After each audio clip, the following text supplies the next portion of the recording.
You have been to any games at Baton Rouge? Say it again, please. Have you been to any games at Baton Rouge? I have never been to a game at LSU, which I probably should have, considering how loud it's probably going to be. But no, I'm looking forward to it, and especially with all the things that I've heard, all the good things about the stadium and the atmosphere, I'm looking forward to it. Is there any, obviously the noise was an issue at Florida. How do you feel about how y'all have worked on that and so it won't happen again? So we work on crowd noise really every week, especially when we go on the road because we know it's going to be loud. Any SEC environment is pretty loud. But at Florida, I felt like it was more on me than it was anybody else. I didn't do a good enough job of communicating with others or being loud enough, so I fully take that on myself. But going forward, I think that the Florida game did help, obviously, a lot. Just from experience and being there and doing that. So this week I feel like now I can just really sit back and do my job and not really worry about the atmosphere.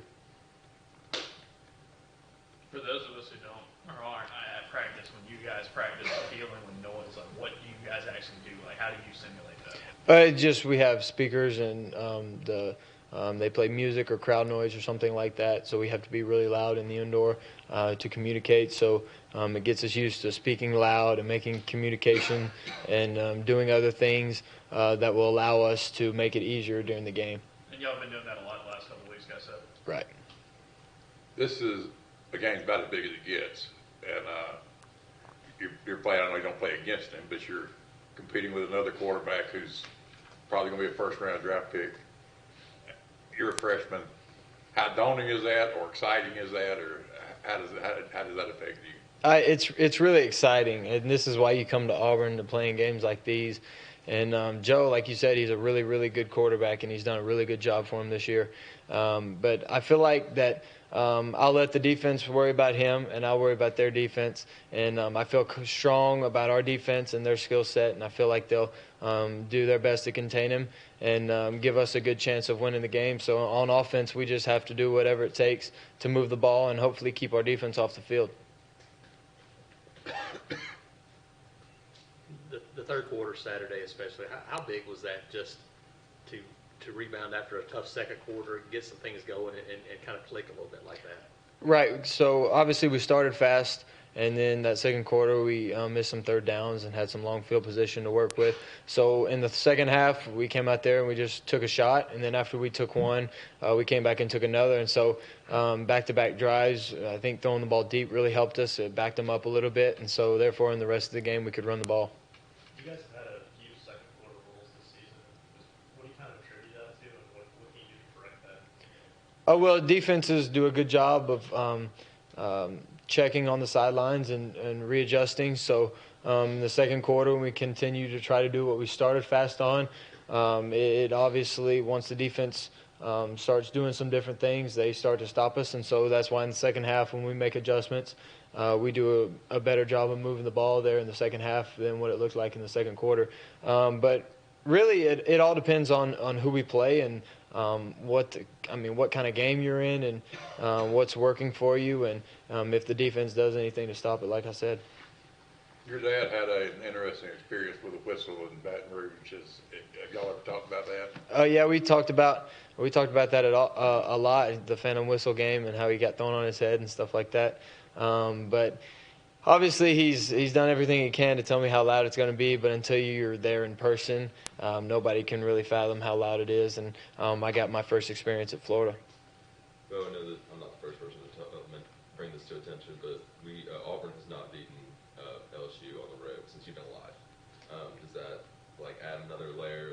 What goes through your mind when you think about that? Well, what goes through my mind is all the chances that we've had. It hasn't been like the games haven't been close. We've had a lot of close games here, especially in the past few years, going up there. And obviously last time we played there, we did a really good job in the first half and didn't quite finish out the game. So, but the fact that, it hadn't been done since I've been alive, I think that's pretty crazy. But we're going to do whatever we can to change that and go on the road and get a win. Very good. When you look at this LSU defense, what stands out to you when you watch them on film? I think they're just very athletic, and they're very confident in just coming up there and getting in your face and making you make plays. I think that's, as a defense, if you have those kind of players, why wouldn't you do that? So we just have to we have to have a good scheme and just come out there and win one-on-one matchups, run the ball effectively, so that when it comes down to it at the end of the game, we're in a tight game and we can win the game. What's the craziest thing anybody said to you on the field this year? I mean, there's been a lot of smack talk and stuff like that, but honestly, it hadn't been as much as I realized that it was going to be in college. How do you feel about your running backs, this past week without Booby and now being on the road without him? I mean, we have all the confidence in the world in them. They've been here for a long time, working just as hard as anybody else, and so they'll be ready and they'll be confident. And whoever's out on the field will give us the best chance of winning the game. How big a difference is it having Flash back almost to full speed, and then Seth too, and having them on the field together? I think it's huge because obviously you can't double both of them. Like I've mentioned before, you either can cover one and you leave the other one in a one-on-one matchup, and so it's just our job as an offense to take advantage of those. And then obviously those two are really good players, so they're going to make the play, and we feel confident in that. Do you feel like this is a must-win to be able to win an SEC championship this year? I think with the way things stand, I think this is a really important game to win. And we're definitely not going in there thinking about losing the game. So we're going to do whatever we can to win the game and bring it home. So it gives us the best chance to make it further in the season and eventually make it to the championship. How do you feel about being a double-digit underdog at LSU?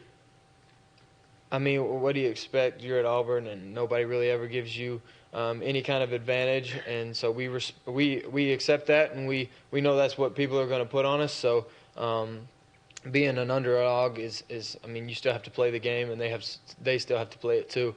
So we just feel confident that we're a good team, and we're going to go out there and give them our best shot. Do you guys feel like you're being overlooked some as far as a national contender? Maybe just a little bit. Obviously, we have a really good record still. It's sitting here at 6-1, and I mean, there's really good teams out there, and we have a really tough schedule. But like I said, we thrive on that. We've always had a tough schedule, and so just looking at it 1 week at a time and going to LSU on Saturday with one focus. Good. Thank you all. Thanks, Will.